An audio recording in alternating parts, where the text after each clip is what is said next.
हे दयालु सुंदरी, मेरी कहानी बहुत ही आश्चर्यकारी है। इन दोनों शहजादों की दाहिनी आंखें परिस्थितिवश गई, किंतु मेरी आंख मेरी ही मूर्खता और मेरे ही अपराध के कारण फूटी।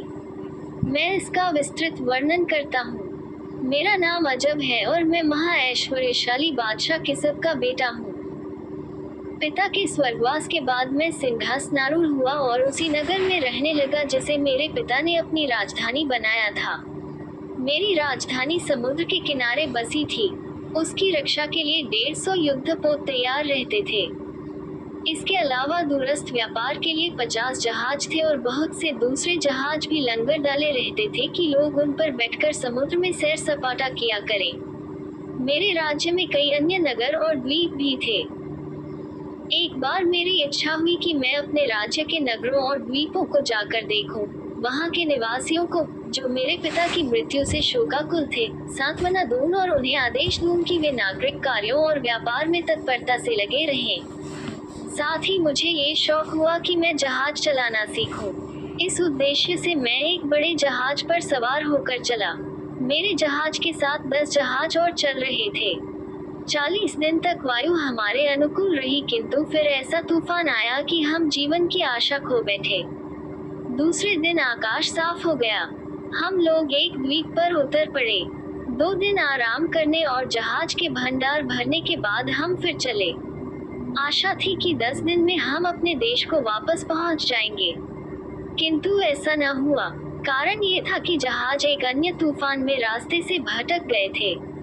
हमारे कप्तान ने एक आदमी को मस्तूल पर चढ़ाया कि शायद कहीं जमीन दिखाई दे। उसने बताया कि दाईं तरफ कोई काली सी वस्तु दिखाई दे रही है, शायद भूमि हो। लेकिन ये सुनकर कप्तान सिर पीटने और बाल नोचने लगा और बोला, हे स्वामी, अब हम सब खत्म हो जाएंगे। हमारे बचने का कोई उपाय नहीं है। ये कहकर वह और बुरी तरह रोने पीटने लगा। उसकी ये दशा देखकर अन्य मांझी भी घबरा गए।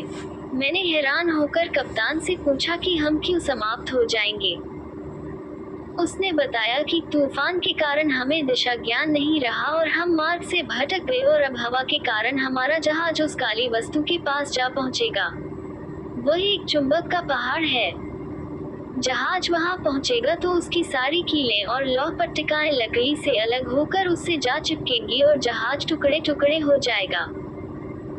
चुंबक पत्थर में ये गुण होता है कि वह लोहे को आकृष्ट करता है और जैसे जैसे लोहा उसके समीप आता है कि चुंबक की आकर्षण शक्ति बढ़ जाती है। सैकड़ों जहाजों के लोहे के टुकड़े इस पर्वत में जा चिपके हैं, जिनके कारण वह ऊपर से नीचे तक लोहे के टुकड़ों से ढक गया है और रंग में काला दिखाई देता है। कहते हैं ये पहाड़ बहुत ऊंचा है। उसके सभी किनारे ढलवां हैं। उसकी चोटी पर एक बहुत बड़ी पीतल की गोल और मोटी चादर है जो पीतल के खंभों पर टिकी हुई है। उस चादर पर एक घुड़सवार की मूर्ति पीतल की बनी हुई है। सवार की छाती पर एक शीशे की तख्ती लगी है जिस पर कुछ जादू के अक्षर खुदे हैं। कहते हैं कि पहाड़ की आकर्षण शक्ति का कारण वही मूर्ति है। ये कहकर कप्तान फिर रोने पीटने लगा और उसके साथ जहाज के दूसरे मांझी भी रोने चिल्लाने लगे। मुझे भी लगने लगा कि मेरी उम्र अब खत्म होने को है और मेरी मौत मुझे खींचकर यहाँ लाई है। सभी लोग इस चिंता में पड़े कि कैसे अपने प्राणों की रक्षा करें। वह लोग ये भी कहने लगे कि जो कोई हमारे प्राण बचाए हम सदा के लिए उसके गुलाम हो जाएंगे। सबने कोई न कोई उपाय सोच लिया। सुबह को हमारा जहाज उस काले पहाड़ के सामने जा पहुंचा। उसे देखकर सबके छक्के छूट गए और जो उपाय लोगों ने बचाव के लिए सोचे थे सब भूल गए और जहाज में ऐसा करुण क्रंदन होने लगा जिसका ठिकाना न था। दोपहर को वही हुआ जो अनुभवी कप्तान ने कहा था, यानी पहाड़ ने जहाजों को इतनी जोर से खींचा कि उनकी कीलें और लोहे की दूसरी चीजें उड़ उड़कर पहाड़ से चिपकने लगी। जहाजों के टूटने से महाभयानक शब्द होने लगा और कुछ ही क्षणों में 11 जहाज सागर तल में समा गए। उन जहाजों की किसी वस्तु और किसी मनुष्य का पता न लगा। एक मैं ही भगवान की दया से जीता रहा। संयोग से एक जहाज का टुकड़ा मेरे हाथ आ गया और मैं उसी के सहारे तैरने लगा। कुछ ही देर में मैं किनारे पर पहाड़ के नीचे पहुंचा। मैं पहाड़ पर चढ़कर सुरक्षित होना चाहता था, लेकिन वह ऐसी खड़ी ढलान का पहाड़ था कि कहीं ऊपर जाने की गुंजाइश ही नहीं मालूम होती थी। अचानक मुझे एक और नीचे से ऊपर जाते हुए मानव पद चिन्ह गहरे खुदे हुए दिखाई दिए, जिनसे ऊपर तक सीढ़ियां सी बन गई थी। मैंने भगवान का नाम लेकर चढ़ना शुरू किया। चढ़ने की जगह बड़ी तंग थी और कहीं भी दूसरा मार्ग नहीं दिखाई था। साथ ही हवा इतने वेग से चल रही थी कि प्रतिक्षण गिरने का भय था। लेकिन भगवान की कृपा से मैं धीरे धीरे ऊपर तक जा पहुंचा और पीतल के गोले के अंदर जाकर भगवान को धन्यवाद देने लगा कि उसने इतनी कठिन परिस्थितियों में भी मुझे जीवित रखा। रात हो गई थी, इसलिए उसी वृत्त के अंदर लेटकर सो गया।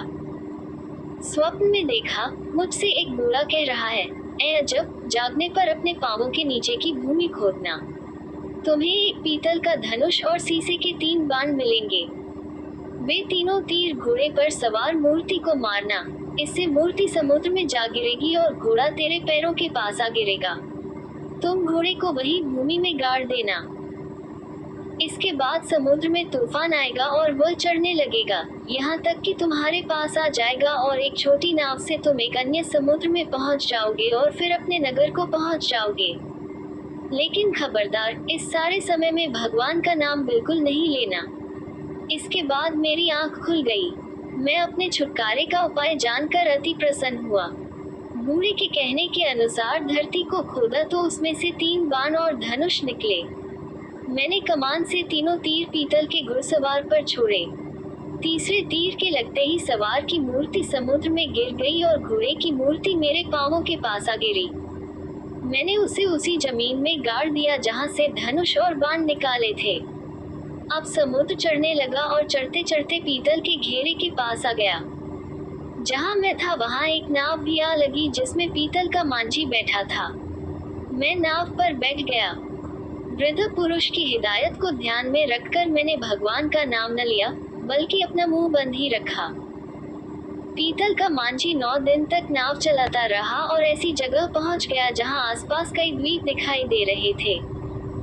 मैं बहुत खुश हुआ कि अब कठिनाइयों से उबर जाऊंगा और इसी दशा में भगवान को धन्यवाद दे बैठा। तुरंत ही मांझी समेत वह नाव समुद्र में डूब गई। अब मैं फिर तैरने लगा और एक द्वीप की ओर जाने लगा। कई घंटे तक तैरता रहा, यहाँ तक कि शाम होने लगी और मेरे हाथ पांव भी थकन से ऐसे भारी हो गए कि तैरा ही नहीं जाता था। ऐसे ही में एक बड़ी भारी लहर आई और उसने मुझे तट पर ला फेंका। मैं दौड़कर आगे चला गया कि कहीं दूसरी लहर आकर मुझे वापस समुद्र में न खींच ले जाए। मैंने अपने कपड़े उतार कर निचोड़ा और हवा में हिलाकर सुखाए। फिर मैं इधर उधर घूमकर देखने लगा। कई फल वाले पेड़ दिखाई दिए, लेकिन वहां आदमी कोई नहीं दिखाई दिया। मैंने कई फल खाए और इस तरह अपनी भूख और थकान दूर की। इसके बाद मैंने अपनी चिंता छोड़ दी और सोचा कि जो भगवान करेगा ठीक ही होगा। थोड़ी देर बाद देखा कि एक छोटा सा जहाज पाल उड़ाता हुआ उस द्वीप की ओर आ रहा है। पहले मैंने सोचा कि वह तट पर आए तो मैं उसके पास जाऊं। फिर सोचा कि अच्छी तरह देख लेना चाहिए, ऐसा तो नहीं कि उसमें लुटेरे हो या मेरे शत्रु हो। इसलिए मैं एक घने और ऊंचे पेड़ पर चढ़ गया और छुपकर बैठ गया और ध्यानपूर्वक देखने लगा कि जहाज के लोग क्या करते हैं। कुछ ही देर में जहाज किनारे पर रुका और उसमें से बहुत से आदमी फावड़े और दूसरे औजार लेकर निकले। फिर वे कुछ दूर जाकर भूमि खोदने लगे। खोदते खोदते वे एक दरवाजे तक पहुंच गए। फिर वे जहाज में वापस गए और उसमें से बहुत सी खाद्य वस्तुएं और बिस्तर, फर्श आदि के बोझों को लादे हुए उसी दरवाजे को उठाकर नीचे चले गए। फिर वे लोग जो नौकर चाकर ज्ञात होते थे जहाज में जाकर एक वृद्ध पुरुष और 14-15 वर्ष के अति सुंदर बालक को लाए और सबके सब दरवाजे से नीचे उतर गए जहां स्पष्टतः ही कोई मकान बना हुआ था। वहां से लौटकर उन्होंने दरवाजा बंद कर दिया और उस पर मिट्टी डालकर बराबर कर दी। लेकिन वे वापस हुए तो वह सुंदर बालक उनके साथ नहीं था। मुझे ये सब बातें देखकर अत्यंत आश्चर्य हुआ। मैं कुछ देर और देखता रहा। वह जहाज फिर चल पड़ा और जब मैंने देखा कि वहां कोई नहीं है तो पेड़ से उतरकर उस स्थान पर गया जहां पर उन्होंने भूमि खोदी थी। मैंने वहाँ की मिट्टी हटाई तो देखा कि एक बड़ा चौकोर पत्थर रखा है। उसे उठाया तो दिखाई दिया कि नीचे तक सीढ़ियाँ गई हैं। मैं उतर कर नीचे गया तो देखा कि बहुत बड़ा मकान है जहाँ हर तरफ कालीन बिछे हैं। दालान में कालीन पर सुंदर गद्दे पड़े हैं जिन पर सुनहरे गिलाफ चढ़े हैं। वहाँ पर बालक बैठा था। वो एक हल्का सा पंखा चल रहा था। उसके पास तो बड़ी मोमबत्तियां जल रही थी। कई गुलदस्ते और खाने पीने की बहुत सी चीजें उसके पास रखी थी। मुझे वहाँ देखकर वह बालक घबरा गया। मैंने उसे तसल्ली देते हुए कहा कि तुम मुझसे डरो नहीं। तुम तो राजकुमारों जैसे लगते हो। मैं तुम्हारे जैसे बच्चों को किसी प्रकार की हानि नहीं पहुंचाना चाहता। मुझे ये देखकर दुख आ कि तुम्हारे साथी तुम्हें जीते जी ही इस कब्र में गाड़ गए हैं। खैर, अब तुम चिंता न करो, मैं तुम्हें इस कब्र से निकाल दूंगा। लेकिन पहले तुम अपना किस्सा तो बताओ कि वे लोग तुम्हें यहाँ क्यों गाड़ गए हैं। देखो, सब कुछ निडर होकर सच सच बताना, कुछ छुपाना नहीं। ये तो मैं देख चुका हूँ कि उन सब लोगों ने मिलकर तुम्हें यहाँ दफन किया है और शायद तुम यहाँ पर जबरदस्ती लाए गए हो। लेकिन मैं ये जानना चाहता हूँ कि उन लोगों ने ऐसा क्यों किया। मेरी बातों से लड़के को तसल्ली हुई। उसने मुझे अपने पास बैठने को कहा और जब मैं बैठ गया तो उसे अपना वृत्तांत आरंभ किया। हे महानुभाव, मेरी कहानी बड़ी आश्चर्यजनक है, आप उसे सुनकर स्तंभित रह जाएंगे। मेरा पिता एक जौहरी है। उसने अपनी लगन और बुद्धिमानी से बहुत साधन एकत्रित किया है। उसके सैकड़ों नौकर चाकर और बहुत सी कोठियां हैं। वह अपने जहाजों पर सवार होकर देश देश घूमता है। हर स्थान पर उसके गुमाश्ते हैं जो उसकी ओर से रत्नों का क्रय विक्रय करते हैं। इतना प्रचुर धन होने पर भी मेरे पिता के यहाँ बहुत दिनों तक कोई संतान नहीं हुई। एक रात उसने स्वप्न में देखा, कोई कह रहा है कि तुम्हारे यहाँ एक पुत्र होगा किंतु उसकी आयु बहुत कम होगी। ये स्वप्न देखकर मेरे पिता को बड़ा दुख और चिंता व्याप्त हुई। उसके कुछ दिनों बाद मेरी माता ने मेरे पिता को बताया कि मुझे गर्भ रह गया है। उसके 9 महीने बाद मैं पैदा हुआ। मेरे जन्म पर सारे परिवार वालों और नातेदारों को अति प्रसन्नता हुई किंतु मेरे पिता को अपना स्वप्न याद करके दुखी बना रहता था। अतः उसने ज्योतिषी लोगों से सलाह ली। उन्होंने कहा, इस बालक को 14वें वर्ष में मृत्यु का भय है। अगर उस समय बच गया तो फिर यह बहुत दिन जिएगा और इसकी आयु काफी लंबी होगी।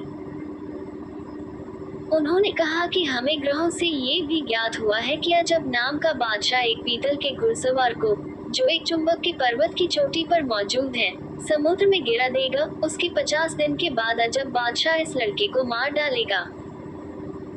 मेरा पिता तो पहले ही से स्वप्न देखकर दुखी था। अब ज्योतिषियों से ये सुनकर और भी चिंता में पड़ गया और रात दिन ये सोचता रहता कि इस लड़के की जान कैसे बचाई जाए। इसीलिए उसने ये तहखाने का मकान बनवाया। मुझे 14वां वर्ष लगा तो दूसरे ही दिन ज्योतिषियों ने आकर कहा कि 10 दिन हुए बादशाह अजब ने पीतल के घुड़सवार को समुद्र में गिरा दिया है। ये सोचकर मेरे पिता की चिंता और बढ़ी और वह घंटों तक सोचता रहा कि मेरे सर से ग्रह कैसे टले। अंततः उसने इस निर्जन द्वीप में पहले से बनाए हुए भूमिगत आवास में मुझे बंद करने का निश्चय किया। उसने सोचा कि बादशाह अजब जैसा शक्तिशाली इस निर्जन द्वीप में क्यों आएगा और आएगा भी तो ये तहखाना कैसे पाएगा। इसलिए 40 दिन तक मुझे इस मकान में बंद कर दिया जाए जिससे न मैं किसी को देखूं न कोई मुझे देखे। यही कारण है मेरे इस स्थान पर लाए जाने का। जब वह बालक अपनी बात कह चुका तो मैं मन ही मन ज्योतिषियों को त्रिकालदर्शी होने के दावे पर हंसने लगा। मैं सोचने लगा, ऐसे प्यारे निर्दोष बालक की मैं क्यों हत्या करने लगा। उसे दिलासा देने के ख्याल से मैंने उसे अपना नाम तो न बताया किंतु उससे कहा, तुम्हें अब डरने की बिल्कुल आवश्यकता नहीं है। मैं तुम्हारी रक्षा के लिए यहाँ आ गया हूँ।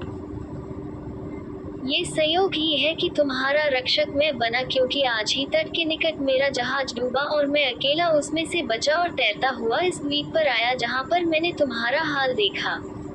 तुम भगवान पर भरोसा रखो, किसी प्रकार की चिंता अपने मन में न लाओ। ज्योतिषियों की भविष्यवाणी कभी सच्ची नहीं होगी। मैं यहाँ रहकर 40 दिन तक तुम्हारी सेवा और रक्षा करूँगा और भगवान की दया से यह 40 दिन की अवधि भी कुशलतापूर्वक बीत जाएगी। जब तुम्हारा पिता तुम्हें लेने के लिए आएगा तो मैं भी तुम्हारे साथ तुम्हारे देश चला जाऊंगा और वहां से किसी जहाज पर अपने देश के लिए रवाना हो जाऊंगा। मैं आजीवन तुम्हारा उपकार न भूलूंगा। मैंने इस प्रकार उससे धैर्य देने वाली बहुत सी बातें की। मैंने ध्यान रखा कि भूल से भी मेरी जिह्वा पर मेरा या मेरे पिता का नाम न आए, क्योंकि इससे उस बालक के मन में अकारण भय उत्पन्न हो जाता। उसका जी बहलाने के लिए मैं तरह तरह की कहानियां और अन्य प्रकार के वृतांत सुनाता रहा। वह बालक अत्यंत कुशाग्र बुद्धि जान पड़ता था और इतने दिनों तक चुपचाप रहने के बाद मुझे उससे वार्तालाप करके बड़ी प्रसन्नता हो रही थी। रात हुई तो हम दोनों ने मिलकर भोजन किया। उसका पिता इतनी खाद्य सामग्री रख गया था कि 2 क्या 3 आदमियों तक को 40-41 दिन तक काफी होती। रात होने पर हम लोग भोजन करने के उपरांत सो गए। दूसरे दिन सुबह जागने पर मैं उसके हाथ मुंह धोने के लिए उसके पास चलने गया। फिर हम लोगों ने स्वादिष्ट व्यंजनों का नाश्ता किया। दिन भर उसके साथ शतरंज और चौपड़ खेलकर उसका जी बहलाता रहा। रात को भोजन करके हम लोग फिर सो रहे। हम लोग इसी प्रकार दिन व्यतीत करने लगे और इसके कारण हम दोनों में एक दूसरे के प्रति स्नेह बहुत बढ़ गया। विशेषतः मुझे तो वह बालक प्राणों से भी प्यारा लगने लगा। मुझे विश्वास हो गया कि ज्योतिषियों का ये कथन सिर्फ बकवास था कि बालक अजब बादशाह के हाथ से मारा जाएगा, क्योंकि अजब बादशाह को यानी मुझे तो ये जान से प्यारा है। मैं इसकी हत्या क्यों करूँगा। इसी प्रकार 39 दिन तक हम दोनों हंसी खुशी उस घर में रहे। 40वें दिन वह सवेरे जागा तो बड़ा खुश था। कहने लगा, देखिए महोदय, आज 40वां दिन है। भगवान की दया से और आपके अनुग्रह से मैं सही सलामत हूँ। मेरा पिता जब सुनेगा कि आपने इस अवधि में मेरी कितनी सेवा की है और मेरा कितना उपकार किया है, तो वह आपका अत्यंत कृतज्ञ होगा और आपको सुरक्षा पूर्वक आपके देश में पहुँचा देगा। फिर उस लड़के ने मुझसे कहा कि मेरे लिए कुछ जल गर्म कर दीजिए ताकि मैं अच्छी तरह नहाकर नए कपड़े पहनूं, क्योंकि मेरा पिता आज मुझे लेने के लिए आएगा। मैंने पानी गर्म करके उसके नहाने धोने का प्रबंध कर दिया। नहाने के बाद वह बिस्तर में आ लेटा। मैंने उसे लिहाफ ओढ़ा दिया और वह कुछ देर के लिए सो गया। सोकर उठने पर उसने कहा कि महोदय, मेरा जी करता है कि खरबूजा खाऊं। आप एक खरबूजा और थोड़ी सी मिश्री मेरे लिए ले आइए। मैंने जाकर खरबूजों के ढेर में से एक अच्छा खरबूजा छांटा और उसे चीनी की तश्तरी में रखकर उसके पास लाया। फिर मैंने उससे पूछा कि इसे काटने के लिए छुरी चाहिए, छुरी कहाँ है। उसने कहा, मेरे सिरहाने की तरफ जो आला है उसमें छुरी रखी है। ताक ऊंचा था, मैं उस तक नहीं पहुंच सका, इसलिए मैंने उछलकर छुरी उठाना चाहा, फिर भी यह न हो सका। इसलिए मैं एक रोखे का सहारा लेकर ऊंचा हुआ और छुरी मेरे हाथ में आ गई। मैं चाहता था कि धीरे से उतर जाऊं, लेकिन संयोग से मेरा पांव फिसल गया और मैं संभल ही न सका। मैं उस चौहरी के बेटे के ऊपर ही गिरा और मेरे हाथ की छुरी उसके हृदय में घुस गई और वह तड़पकर वहीं ठंडा हो गया। मुझे अत्यंत शोक हुआ। मैंने अपने कपड़े फाड़ डाले और सिर और छाती पीटने लगा और पछाड़े खाकर जमीन पर गिरने लगा। मैं बराबर रो रो कर कहता था कि इस अभागे दिन में कुछ घड़ियां रह गई थी। ये समय भी टल जाता तो लड़के की जान बच जाती। ज्योतिषियों का कहना ठीक ही निकला और मैं अभागा ही इस प्यारे बच्चे की मृत्यु का कारण बना। मैंने आकाश की ओर मुख किया और दोनों हाथ उठाकर कहने लगा कि हे सर्वशक्तिमान परमेश्वर, तू सब कुछ देख रहा है और तू सब कुछ जानता है। तुझे ज्ञात है कि इस बालक को मैंने जानबूझकर नहीं मारा है। यदि इसकी मृत्यु में मेरा तनिक भी दोष हो तो तू इसी समय मेरे प्राण ले ले। इसी प्रकार मैं बहुत देर तक जौहरी के पुत्र की लाश के पास बैठकर रोता कलपता रहा। जब दिन थोड़ा सा ही बाकी रहा तो मैंने सोचा कि अब इसका बाप इसे लेने को आता होगा। मेरी इतने दिनों की सेवा व्यर्थ गई। अब मैं क्या मुंह लेकर उससे मिलूं? अब मेरा यहाँ ठहरना ठीक नहीं। ये सोचकर मैं मकान से निकला और जीने पर पत्थर रखकर उस पर मिट्टी डालकर बराबर कर दी। बाहर निकल कर देखा तो जौहरी का जहाज पाल उड़ाए चला आता है। मैंने सोचा जौहरी मुझे देखेगा तो अपने बेटे का हत्यारा समझकर मुझे अपने नौकरों से मरवा डालेगा। कारण यह है कि मैं झूठ नहीं बोलता, इसलिए मैं एक ऊंचे और घने पेड़ पर चढ़ गया और देखने लगा। जहाज ने किनारे पर लंगर डाला और उसमें से बूढ़ा जौहरी अपने नौकरों के साथ निकलकर हंसी खुशी किनारे पर आया। तहखाने के पास जाकर उन लोगों ने पत्थर हटाकर जीने का रास्ता खोला, लेकिन अब बूढ़े की प्रसन्नता गायब हो गई और उसके मुंह पर झाई सी फिर गई। कारण ये था कि उसने अपने पुत्र का नाम लेकर पुकारा तो अंदर से कोई उत्तर न आया। जब वे लोग अंदर गए तो देखा कि लड़का मरा पड़ा है और उसके हृदय में छुरी घुसी है, क्योंकि मुझे छुरी निकालने का ध्यान नहीं रहा। लाश को देखकर उन लोगों में अचानक रोना चिल्लाना शुरू हो गया। उन लोगों का विलाप और वृद्ध बालक का उनके मुंह से गुणानुवाद सुनकर मुझे भी रोना आ रहा था। बूढ़ा जौहरी तो बेचारा अपने पुत्र का शव देखकर अचेत ही हो गया। उसके सेवकों ने उसे तहखाने से बाहर निकाल कर उसी पेड़ के नीचे बिठाया जिसके ऊपर मैं छुपा बैठा था। फिर वे लड़के की लाश को बाहर लाए, उसे नहलाया और सफेद कफन पहनाया और कब्र खोदकर उसमें लाश उतार दी। लड़के के पिता ने, जो इस बीच बराबर रोता रहा था, 3 बार कब्र में मिट्टी डाली और फिर उसके सेवकों ने कब्र को मिट्टी से ऊपर तक भर के बराबर कर दिया। इसके बाद वे लोग तहखाने में गए और वहां से बची हुई खाद्य वस्तुएं और वस्त्र बाहर लाकर जहाज पर ले गए। कुछ ही देर में उनका जहाज उन सबको लेकर देश को चल दिया। उसके बाद देर बाद मैं पेड़ से उतरा और उसी तहखाने में चला गया। अब मेरा नियम ये हो गया था कि रात में उसी घर में रहता और दिन में इधर उधर घूमकर वहां से निकलने के लिए रास्ते की खोज करता रहता। भूख लगने पर जंगली फलों आदि से पेट भरता रहता। इसी प्रकार लगभग 1 महीना और बीत गया। फिर मैंने देखा कि समुद्र का जल धीरे धीरे घट रहा है। समुद्र के घटने से द्वीप का विस्तार बहुत बढ़ गया। समुद्र इतना घटा कि जहां सबसे गहरा था वहां भी कमर के बराबर पानी रह गया और किनारे से दूसरी ओर की भूमि दिखाई देने लगी। कुछ समय के बाद पानी और घटा और पिंडलियों के बराबर हो गया। अब मैंने उसे पार करने की सोची। समुद्र सूखने से मीलों तक बालू निकल आई थी। बड़ी कठिनाई से वह बालू भूमि पार करके समुद्र तट पर पहुंचा और पानी लांघ करके दूसरी भूमि पर पहुंचा। वहां दूर पर आग जलती दिखाई दी। मैंने सोचा यहाँ पर मनुष्य रहते होंगे, क्योंकि बगैर मनुष्यों के आग कैसे जलेगी। पास जाने पर पता चला कि वह आग नहीं है, बल्कि तांबे का बना एक घर है जिस पर सूर्य की किरणें पड़ रही हैं। मैं सोच ही रहा था कि यह मकान किसका हो सकता है कि उसमें से 10 नौजवान बाहर निकले और उनके साथ लंबे कद का एक वृद्ध मनुष्य भी था। सारे जवान दाहिनी आंख से काने थे।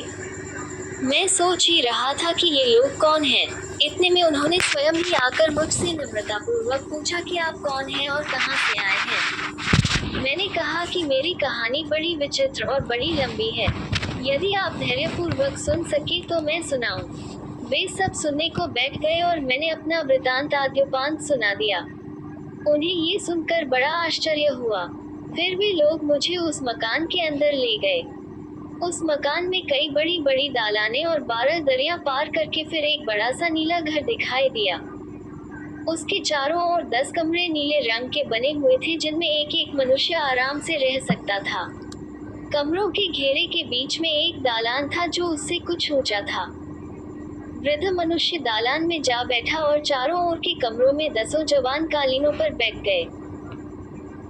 एक जवान ने मुझसे कहा, हे मित्र, तुम भी घर के बीच में बिछे हुए कालीन पर बैठ जाओ, लेकिन हम कुछ भी करें उसका कारण न पूछना, न ये पूछना कि तुम लोग दाहिनी आंख से काने क्यों हो।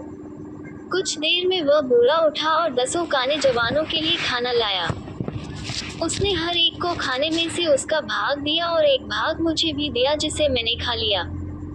भोजनोपरांत वृद्ध पुरुष ने हम लोगों को एक एक प्याला सुगंधित मदिरा का दिया। फिर उन लोगों ने मेरे वृतांत को, जो उन्हें अद्भुत और रोचक लगा था, दोबारा सुना।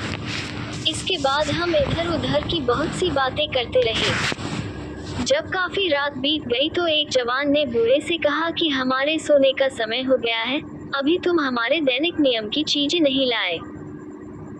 बूढ़ा एक कोठरी के अंदर जाकर वहां से 10 थाल नीले ढक्कनों से ढके हुए लाया और हर जवान के सामने उसने एक एक थाल रख दिया।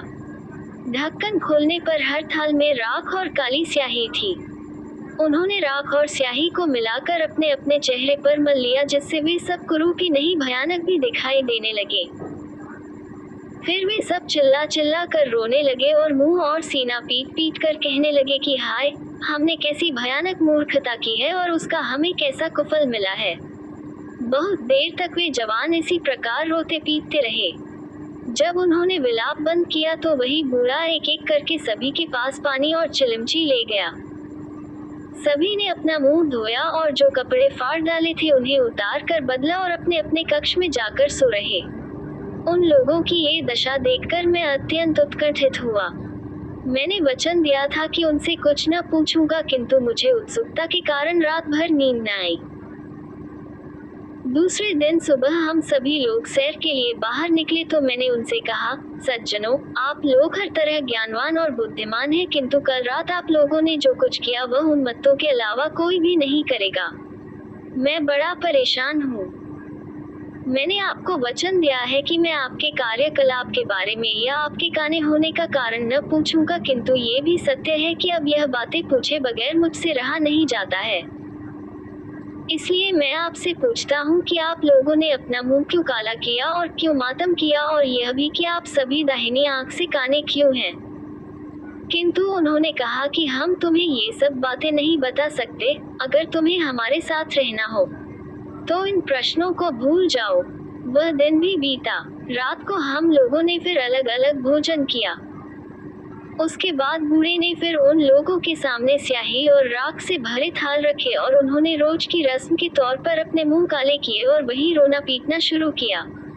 दूसरी बार यह सब देखकर मेरी उत्सुकता और बढ़ गई। अगले दिन मैंने उनसे कहा, हे मित्रों, अब मुझे आप लोगों की ये दशा चुपचाप बैठकर नहीं देखी जाती।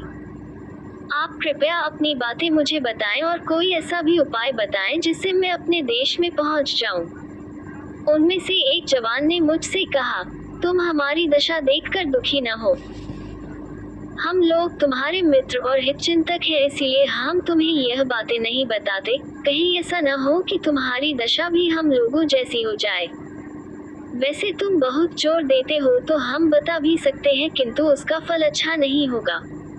मैंने कहा, मैं ये सब जानना चाहता हूँ, फल चाहे जो कुछ हो। वह जवान बोला, देखो, हम तुम्हें एक बार फिर समझाते हैं कि इन बातों को जानने की जिद छोड़ दो। हमारा कहना मानो और इस बारे में कुछ न पूछो, वरना हमारी तरह तुम भी काने हो जाओगे। मैंने कहा, इस बात के फलस्वरूप मुझे जो भी दुख पहुँचे मैं उसे सहने के लिए तैयार हूँ। मैं इसे अपना ही दुर्भाग्य समझूंगा और आप लोगों में से किसी को इसके लिए दोष नहीं दूंगा। उस जवान ने कहा, देखो, अगर किसी कारणवश तुम्हारी दाहिनी आंख फूटी और तुम हमारे पास वापस आए तो तुम हमारे साथ नहीं रह पाओगे। तुम देख रहे हो कि यहाँ 10 ही कक्ष हैं और 10 भरे हुए हैं। यहाँ अब 11वें आदमी के रहने की गुंजाइश नहीं है। मैंने कहा, मुझे ये भी स्वीकार है कि आप मुझे यहाँ न रहने दें, लेकिन अपना भेद जरूर बताएं। जब उन 10 जवानों ने देखा कि मैं अपनी बात पर अड़ा हुआ हूँ तो उन्होंने एक भेड़ का वध किया और उसकी खाल उतारी। फिर छुरी मुझे दे दी और कहा, इसे होशियारी से रखो, ये तुम्हारे बहुत काम आएगी। हम लोग तुम्हें इस भेड़ की खाल में सी देंगे और यहाँ से हट जाएंगे। फिर यहाँ एक अति विशालकाय पक्षी जिसे रुख कहते हैं आएगा और तुम्हें भेड़ समझकर झपट्टा मारकर उठा लेगा और एक बहुत ऊंचे पहाड़ की चोटी पर रखकर तुम्हें खाना चाहेगा। हम पहले से होशियार किए देते हैं। ज्यों ही तुम्हें मालूम हो कि जमीन पर रखे गए हो, इसी छुरी से खाल को चीरकर बाहर निकल आना और जोर से चीखना। रुख पक्षी इससे डरकर भाग जाएगा। इसके बाद तुम निर्भय होकर आगे बढ़ जाना। कुछ दूर चलकर तुम्हें आलीशान महल मिलेगा। उस महल पर ऊपर से नीचे तक हर जगह सोने के पत्थर मढ़े हैं और जगह जगह पर बड़े सुंदर ढंग से हीरे और दूसरे रत्न जड़े हुए हैं।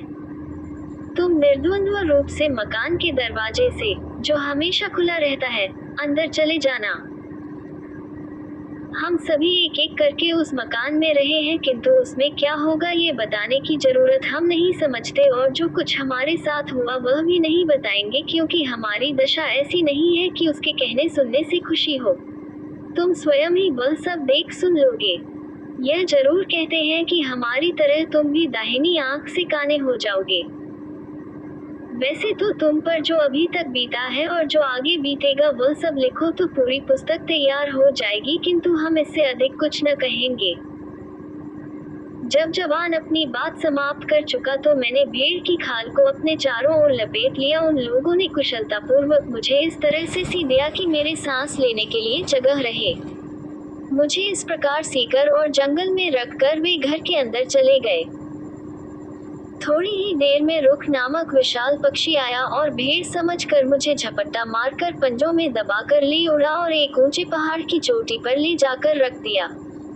नीचे जमीन लगते ही मैं छुरी से खाल फाड़कर बाहर आ गया और चीख मारी। पक्षी ये देखकर डरकर उड़ गया। मैं वहां से बताए हुए मार्ग पर चल दिया और तीसरे पहर के लगभग महल तक पहुंच गया। जैसा सुना था उससे भी अधिक अच्छा उसे पाया। खुले दरवाजे से अंदर पहुंचा तो अंदर एक और शानदार चौकोर मकान देखा, जिसके चारों ओर 100 द्वार थे। एक द्वार स्वर्ण का था और 99 चंदन की लकड़ी के थे। अंदर कई सुसज्जित वाटिकाएं और गृह थे। सामने एक बड़ी बारहदरी थी जिसमें 40 सुंदरी नवयौवनाएं उत्तमोत्तम वस्त्रालंकारों से सुसज्जित बैठी थी। मुझे देखकर वे उठ खड़ी हुई। उन्होंने हंसकर मेरा स्वागत किया और कहने लगी कि हम बहुत देर से आपकी प्रतीक्षा में थे।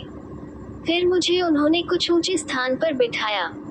मैंने बहुत कहा कि मैं आप लोगों से ऊंचे पर बैठने का अधिकारी नहीं हूँ, किंतु वे नहीं मानी। वे बोली, आप हम सभी के पति और स्वामी हैं और हम सब आपकी पत्नियां और दासियां हैं। उन्हें देखकर और उनकी बातें सुनकर जो प्रसन्नता मुझे हुई उस वर्णन संभव नहीं है। कोई सुंदरी मेरे पांव धोने को गर्म पानी लाए, किसी ने सुगंधित जल से मेरे हाथ धुलाए, किसी ने बहुमूल्य वस्त्र लाकर मुझे पहनाए, कोई नाना प्रकार के स्वादिष्ट व्यंजन मेरे सामने ले आए और उन्हें मेरे सामने सजा दिया। कोई नवयौवना सुगंधित मदिरा की सुराही और प्याला लेकर मुझे पिलाने के लिए आ गई। इसी प्रकार वे देर तक हंसी खुशी तरह तरह से मेरी सेवा करती रही। मैं ये सब देखकर इतना अभिभूत हुआ कि अब तक के अपने सारे दुख दर्द भूल गया और स्वयं को सारे संसार का अधिपति समझने लगा। मैंने उन सभी सुंदरियों के साथ बैठकर भोजन और मदिरा पान किया। भोजन के बाद वे मेरे चारों ओर बैठ गईं और उन्होंने मुझसे मेरी यात्रा का वृतांत पूछना आरंभ किया और मैंने बताना। इतने में रात हो गई। उन स्त्रियों ने मकान में बड़ी सुंदर रोशनी की और कुछ स्त्रियों ने मुझसे मनोहर ढंग से बातचीत करनी शुरू कर दी। फिर उन्होंने भोजन के पात्र हटाकर फल, मिठाई, शरबत आदि शीशे के सुंदर पात्रों में लेकर सामने रख दिए और मुझे ऊंचे आसान पर बिठाकर मेरे चारों तरफ बैठकर गाने बजाने लगी और उनमें जो नृत्य में प्रवीण थी वे नृत्य भी करने लगी। इसी में आधी रात बीत गई। फिर उनमें से एक ने कहा कि आज आप बहुत दूर से आए हैं, अब आराम करें। उसने कहा कि शयन कक्ष तैयार हैं और सोने से पहले आप हम में से एक को चुन ले तो वह आपके साथ सो रहे। मैंने कहा, ये काम तो बड़ा कठिन और अनुचित होगा, क्योंकि सौंदर्य में तुम लोग एक से एक बढ़कर हो। मैं किसे चुनूं? फिर जिसे चुनूंगा उसके अलावा क्या दूसरों को बुरा नहीं लगेगा और क्या वे मेरी धृष्टता पर क्रुद्ध नहीं होगी? उस सुंदरी ने कहा, ये बात नहीं है। हम सब की हार्दिक इच्छा है कि आपको प्रसन्न करें। हम में परस्पर ईर्ष्या नहीं है। आप हम में से जिसका चाहे हाथ पकड़ कर ले जाएं। कोई दूसरा बुरा नहीं मानेगा, क्योंकि हम सभी चाहते हैं कि आप एक एक करके हम सभी का भोग करें। आप हमसे प्रत्येक का आनंद उड़ाएंगे ही, किसी का आज तो किसी का कल। इसलिए हमें बुरा लगने का प्रश्न ही नहीं है। अब आप बगैर झिझक हम में से जिसे चाहे उसे अपने साथ ले जाएं। हम सब शहजादियां हैं, किंतु आपकी सेवा के लिए हैं। ये सुनकर मैंने उसी सुंदरी की ओर हाथ बढ़ाया जिसने मुझसे ऐसी बुद्धिमानी की बातें की थी। उसने तुरंत अपना हाथ मेरे हाथ में दे दिया। मैं उसके साथ अपने शयन कक्ष में आ गया और अन्य 39 स्त्रियां अपने अपने शयनागार में चली गईं। दूसरे दिन सवेरे मैं अच्छी तरह उठ भी नहीं पाया था कि शेष 39 स्त्रियों ने मेरे पास आकर अभिवादन किया और पूछा कि रात को आराम से तो सोए। हाँ, उनके आने के पहले मैंने भी सुंदर वस्त्र और रत्न पहन लिए थे जो मेरे सिरहाने रख दिए गए थे। कुछ देर बातचीत करने के बाद वे स्त्रियां मुझे स्नानागार में ले गईं और तरह तरह की मालिश करके मुझे स्नान कराया। मेरे नहा चुकने के बाद उन्होंने दूसरे वस्त्राभूषण जो पहले वस्त्र आदि से भी उत्तम थे मुझे पहनाया। इसके बाद सारे दिन, बल्कि आधी रात तक पहले दिन की तरह हास परिहास, किस्सा कहानी, खाना पीना और राग रंग चलता रहा। आधी रात हुई तो उन्होंने कहा कि आप हम में से जिसे चाहे चुन लें कि वह आपके साथ जाकर सो जाए। मैंने एक और सुंदरी का हाथ पकड़ा और उसे लेकर अपने शयन कक्ष में चला गया। सुबह उठकर फिर उन लोगों के साथ स्नानागार में चला गया। फकीर ने जुबैदा से कहा कि हे सुंदरी, मैं तुमसे किस प्रकार और कहां तक बताऊं कि कैसे आनंद और संतोष में मेरा समय बीतता रहा। दिन भर नाना प्रकार की खाने पीने और अन्य विलास सामग्री का उपभोग करता और रात को 39 में से किसी एक सुंदरी को अपने शयन कक्ष में ले जाता। इसी प्रकार लगभग 1 वर्ष आनंद पूर्वक उस राजमहल में बीत गया। जब वर्ष पूरा होने में एक दिन रह गया तो सुबह को वे सुंदरियां जो हमेशा प्रसन्नवदन होकर मुझसे मेरा रात का हाल पूछने आया करती थी, आंखों में आंसू भरे हुए आई और कहने लगी कि शहजादे, हम सब आपसे विदा होने के लिए आए हैं, आपको हम भगवान को सौंपते हैं, वही आपकी रक्षा करेगा। मुझे उनकी इस बात से बड़ा आश्चर्य और दुख हुआ। मैंने उनसे पूछा, ऐसा क्या हो गया कि तुम लोग इतनी दुखी हो और यहाँ से विदा होने की बात क्यों कर रही हो? तुम्हें कहाँ जाना है और क्यों जाना है? भगवान के लिए मुझसे सारी बातें कहो। अगर तुम किसी संकट में हो और तुम्हें मेरी सहायता की आवश्यकता हो तो मुझसे जो भी सहायता बन पड़ेगी वह मैं करूँगा। उन्होंने कहा, कुछ नहीं हो सकता। भगवान की यही इच्छा है कि हम लोग हमेशा के लिए अलग हो जाएं और आज के बाद न आप कभी हमें देखें न हम आपको देखें। आपकी तरह पहले भी यहाँ कई लोग आए और फिर ऐसे अलग हुए कि हमें आज तक उनका कोई हाल मालूम न हुआ। वही बात आपके साथ होने वाली है। ये कहने के बाद उन सभी ने विलाप करना आरंभ कर दिया। मैं और घबरा उठा और मैंने उनसे कहा कि तुम लोग साफ साफ बताती क्यों नहीं कि तुम्हारे दुख संताप का कारण क्या है।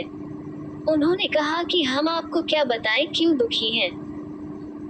ये समय हमारे आपसे सदा के लिए बिछुड़ने का है। हाँ, एक बात है कि अगर आपको हमसे मिलने की उत्कट इच्छा हो और उसके लिए जो प्रतिज्ञा करे उस पर दृढ़ रहे तो हम लोगों का आपसे फिर मिलन हो भी सकता है। मैंने कहा, मेरी समझ में कुछ भी नहीं आया कि तुम्हारी बातों का क्या अर्थ है। मैं तुम्हें ईश्वर की सौगंध दिलाता हूँ कि सारी बात को साफ समझा कर कहो। अब उनमें से एक ने कहा, सबसे पहले तो आप ये समझ लीजिए कि हम 40 शहजादियाँ हैं। हम लोग इस स्थान पर 1 वर्ष तक आमोद प्रमोद के लिए आया करते हैं। इसके बाद 40 दिन के लिए अपने आवश्यक कार्यों के लिए अपने अपने देश चले जाते हैं। 40 दिन बाद फिर 1 वर्ष के लिए इस महल में आ जाते हैं। कल हमारा यह वर्ष पूरा हो गया, इसलिए आज हम लोग आपसे विदा ले रहे हैं। यही कारण है हमारे शोक और विलाप का। हम यहाँ से जाने के पहले आपको यहाँ की 100 कोठों की कुंजियाँ सौंप जाएंगे। हमारे पीछे आप सभी में घूम फिर कर अपना जी बहलाएं, लेकिन हम आपको अपनी सौगंध देते हैं कि इस स्वर्ण द्वार को न खोलना। अगर आपने इसे खोला तो हमारा आपका मिलन फिर कभी न हो सकेगा। लेकिन हमें मालूम है कि आप में इतना आत्मसंयम नहीं है कि उस द्वार को न खोलें। आप उसे जरूर खोलेंगे और हमेशा के लिए हमसे बिछुड़ जाएंगे। यही कारण है कि हम सारी शहजादियां दुखी हैं। अगर भगवान ने आपको सद्बुद्धि दी और आपने उस स्वर्ण द्वार को न खोला तो आपको कभी कोई दुख न होगा। आप संपूर्ण आयु चैन से बिताएंगे और हमारे साथ हमेशा आनंद करेंगे। लेकिन अगर आपने हमारे कहने के विपरीत किया तो आपको बहुत अधिक शोक और कष्ट होगा और आपके कष्ट से हमें भी दुख और कष्ट होगा। हम फिर आपसे सौगंध देकर कहते हैं कि इस स्वर्ण द्वार को न खोलना। हमसे वादा कीजिए कि आप ऐसा नहीं करेंगे कि आप हमसे हमेशा के लिए बिछुड़ जाएं। हम वैसे इस स्वर्ण द्वार की चाबी अपने साथ भी ले जा सकते हैं, किंतु यह अच्छा नहीं मालूम होता कि आप जैसे जिम्मेदार और बड़े आदमी पर अविश्वास करें और चाबी आपके हाथ में न दें। हाँ, एक बार फिर यह कहते हैं कि अगर आपने ये स्वर्ण द्वार खोला तो हमें और आपको अतीव कष्ट होगा। उनकी बातें सुनकर मैं भी दुखी हुआ। मैंने उनसे कहा, मुझे तुम लोगों से अलग होने का अत्यंत दुख है। खैर, किसी प्रकार यह 40 दिन काटूंगा। तुम्हारी इस नसीहत को हमेशा याद रखूंगा कि यह स्वर्ण द्वार न खोलो। मुझे तो नहीं मालूम होता कि मुझ में इतना अधैर्य है कि तुमसे किया हुआ वादा तोड़ दूं। इससे अधिक साधारण बात क्या होगी कि मैं 100 दरवाजों को खोलकर घूमूं फिरूं और एक को खोलने से बाज रहूं। अगर तुम लोग इससे कठिन काम करने को कहती हो उसे भी मैं स्वीकार कर लेता। तुम्हारी बात मानने में तो मेरा ही लाभ है।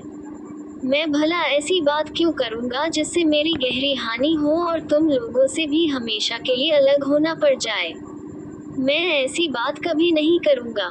ये कहकर मैंने उन सभी को एक एक करके गले लगाया। इसके बाद वे सब चली गईं और मैं उस लंबे चौड़े राजमहल में अकेला ही रह गया। मुझे अत्यंत शोक हो रहा था। यद्यपि वे केवल 40 दिन बाद आने वाली थी, तथापि उनके वियोग में मुझे एक एक घड़ी भारी पड़ रही थी। फिर मैंने अपना जी बहलाने को सोचा कि जिन दरवाजों की चाबियां मेरे पास है उन्हें खोलकर देखो। मैंने सोचा कि निषेध तो केवल एक द्वार के खोलने का है, सो उसे नहीं खोलूंगा। इसलिए मैंने पहला दरवाजा खोला। अंदर गया तो देखा कि एक बड़ा भारी फलों का बाग है। ऐसा शानदार फलों का बाग संसार में शायद ही कोई और हो। उसमें सहस्रों सघन और सुंदर वृक्ष उचित दूरियों पर लगे थे। उनमें नाना प्रकार के सुस्वादु और आकर्षक रंगों के फल लगे हुए थे। उनमें से बहुत से फल ऐसे थे जिनका मैं नाम भी नहीं जानता था। उन वृक्षों में सिंचाई का प्रबंध इस प्रकार किया गया था कि एक बड़ी और पक्की नहर से काट काट कर छोटी छोटी नहरें इस कारीगरी से निकाली गई थी कि प्रत्येक वृक्ष की जड़ में पानी पहुंचता था।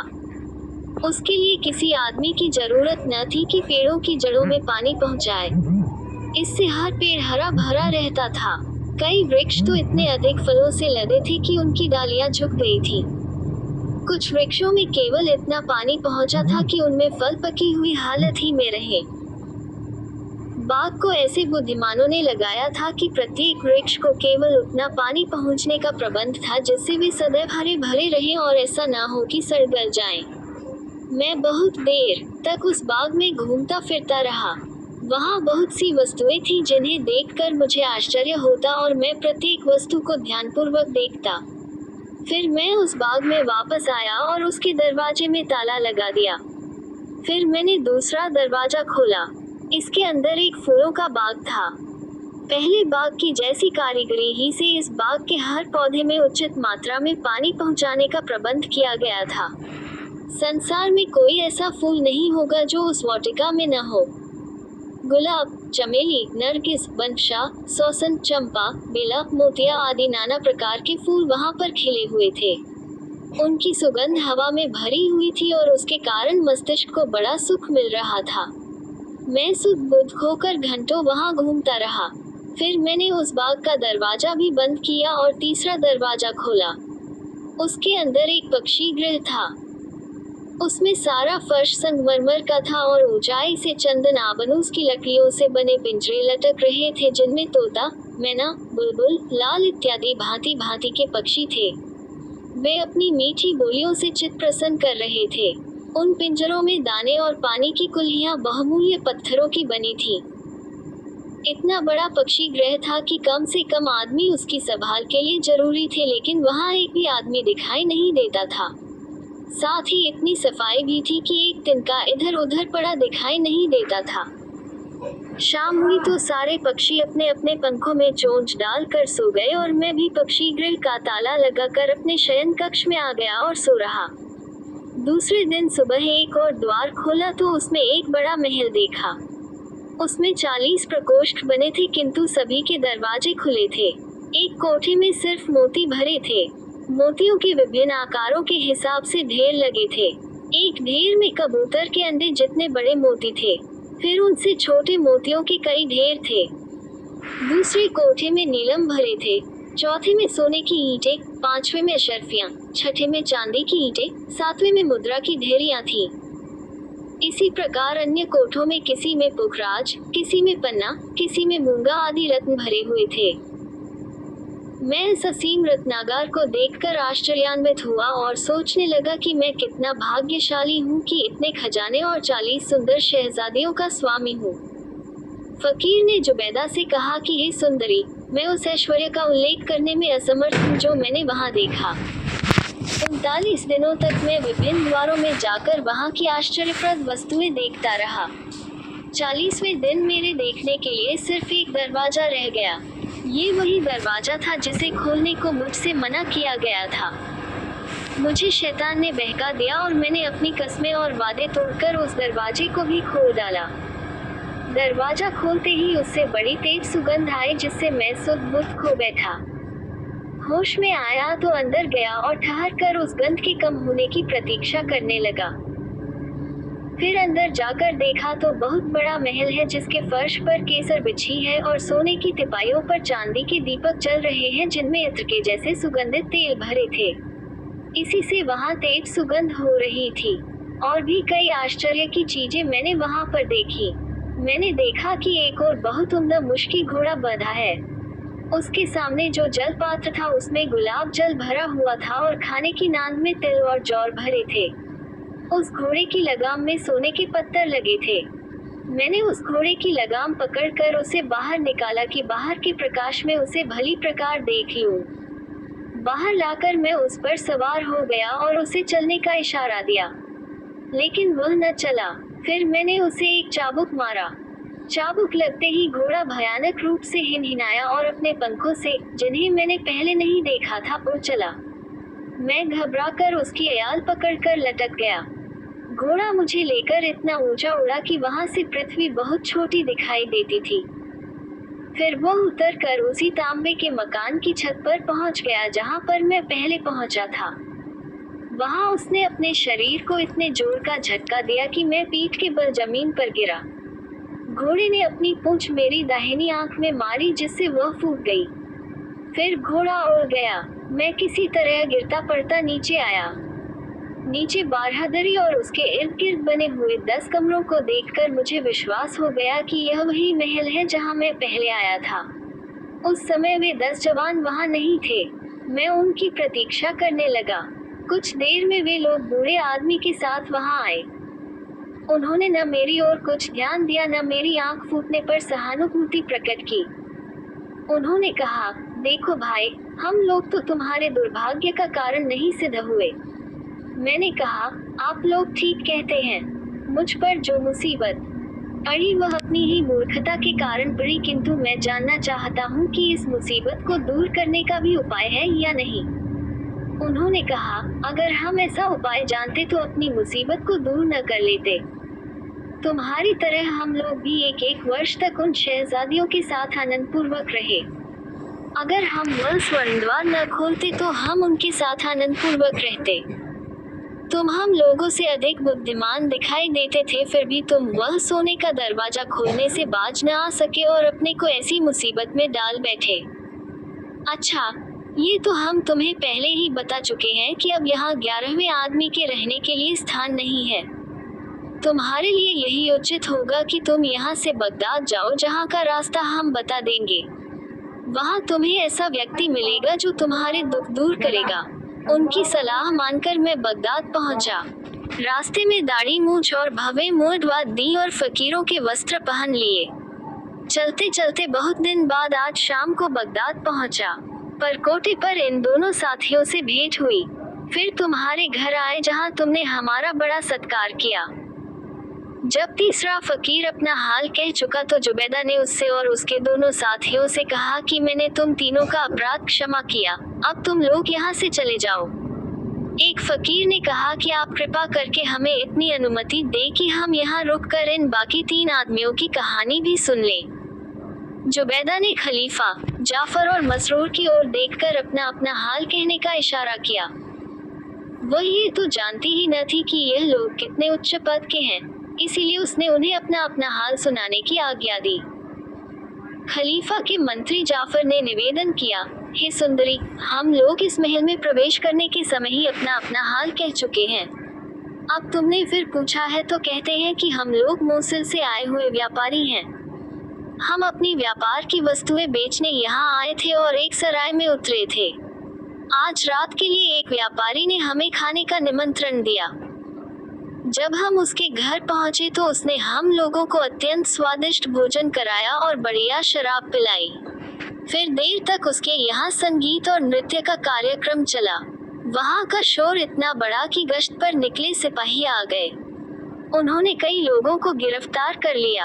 हम लोग भाग्यशाली थे कि किसी प्रकार बचकर निकल आए, लेकिन रात अधिक बीत जाने के कारण हमारी सराय का द्वार बंद हो गया था। हम लोग परेशान थे कि रात कहाँ बिताएं। इधर उधर भटकते हुए तुम्हारी गली में आ गए। तुम्हारे घर में हंसने बोलने और गाने बजाने की आवाजें आ रही थी, इसीलिए हमने दरवाजा खुलवाया। तुमने कृपा कर हम लोगों का आदर सत्कार किया। यही हमारी कहानी है। मंत्री ने यह बात इतने आत्मविश्वास और इतनी कुशलता से कही कि जुबैदा को उसकी सत्यता में विश्वास हो गया। उसने कहा, अच्छा, हमने तुम्हारा भी अपराध क्षमा किया और अब तुम सब यहाँ से चले जाओ। वे लोग उठने में झिझके तो जुबैदा ने क्रोध में भर कर कहा, जाते हो या जान देना चाहते हो? उसकी डांट सुनकर वे सातों व्यक्ति मजदूर, तीनों फकीर, खलीफा और उसके दोनों साथी चुपचाप उठकर बाहर आ गए, क्योंकि 7 हबशी नंगी तलवारें लिए उनके सर पर खड़े थे। सातों व्यक्तियों के घर से निकलते ही स्त्रियों ने घर का दरवाजा बंद कर लिया। बाहर आकर खलीफा ने इन फकीरों से कहा कि इतनी रात बीत गई है, अब तुम लोग कहाँ जाओगे, क्योंकि तुम इस नगर से परिचित भी नहीं हो। उन तीनों ने कहा कि हम लोग भी इसी चिंता में हैं। खलीफा ने कहा, तुम लोग हमारे साथ आओ, हम तुम्हारी सहायता करेंगे। ये कहकर खलीफा ने मंत्री के कान में कहा कि इन तीनों को अपने घर ले जाकर ठहराओ और कल मेरे दरबार में हाजिर करो। अतएव मंत्री जाफर उन तीनों फकीरों को अपने घर ले गया और इधर मसरूर सहित खलीफा भी अपने महल में आ गया। खलीफा शयन कक्ष में जाकर अपनी शैया पर लेट गया, किंतु उसे सारी रात नींद नहीं आई। उसने जो कुछ देखा सुना था उसका वैचित्र्य उसके चित्त से उतरता ही नहीं था। वह इसी चिंता में था कि यह बात जान ले कि जुबैदा कौन है और उसने दोनों कुतियों को क्यों मारा और फिर क्यों प्यार किया। साथ ही उसे यह जानने की भी बड़ी इच्छा थी कि अमीना के शरीर पर जो काले निशान पड़े हैं उनका क्या भेद है। सुबह वह नित्य कर्म, नाश्ता आदि से निश्चिंत होकर दरबार में गया और सिंहासन पर बैठ गया। कुछ देर में मंत्री ने आकर उसे प्रणाम किया। खलीफा ने मंत्री से कहा, जब तक मैं उन तीनों स्त्रियों और दोनों काली कुतियों का पूरा हाल न जान लूंगा मुझे चैन न मिलेगा। इसी कारण मुझे रात भर नींद नहीं आई है। तुम तुरंत जाओ और उन तीनों फकीरों और तीनों स्त्रियों को मेरे सन्मुख उपस्थित करो। मंत्री ने उस मकान में जाकर पिछली रात की बात का उल्लेख किए बगैर उन तीनों स्त्रियों से कहा कि खलीफा तुम लोगों से कुछ बात करना चाहते हैं, तुम दरबार में चलो। अतएव वे तीनों अपने ऊपर बुर्का डालकर मंत्री के साथ चल दी। रास्ते में मंत्री ने अपने घर होते हुए तीनों फकीरों को भी बगैर उन्हें कुछ बताए अपने साथ ले लिया। खलीफा उन स्त्रियों और फकीरों को देखकर बड़ा प्रसन्न हुआ। उसने तीनों स्त्रियों को अपने पीछे की ओर पर्दे के पीछे बिठाया ताकि दरबारियों और सेवकों पर प्रकट हो जाए कि ये सम्मानीय महिलाएं हैं। फिर उसने उन तीनों फकीरों को, जो दरअसल राजा और राजकुमार थे, उनकी प्रतिष्ठा के अनुसार अपने समीप आसन दिए। स्त्रियों के आसन ग्रहण करने के बाद खलीफा ने उनकी ओर मुंह करके कहा, कल रात मैंने मोसुल के व्यापारी के रूप में तुमसे भेंट की थी। हमारी बातों से तुम लोगों को कुछ दुख हुआ था और इसीलिए तुम हम लोगों से नाराज हुई थी। मैंने आज जो तुम्हें बुलाया है वह इसलिए नहीं कि मैं तुम लोगों को कोई दंड देना चाहता हूँ। मैंने वह बात तो भुला दी है। मैं तुम्हारे आने से बड़ा प्रसन्न हूँ। तुम में जो सद्बुद्धि है वह यदि बगदाद की सारी स्त्रियों में आ जाए तो कितना अच्छा हो। यद्यपि हमने अपना वादा तोड़कर तुम्हें दुख पहुंचाया, किंतु फिर भी तुमने हम लोगों पर कृपा करके हमें छोड़ दिया।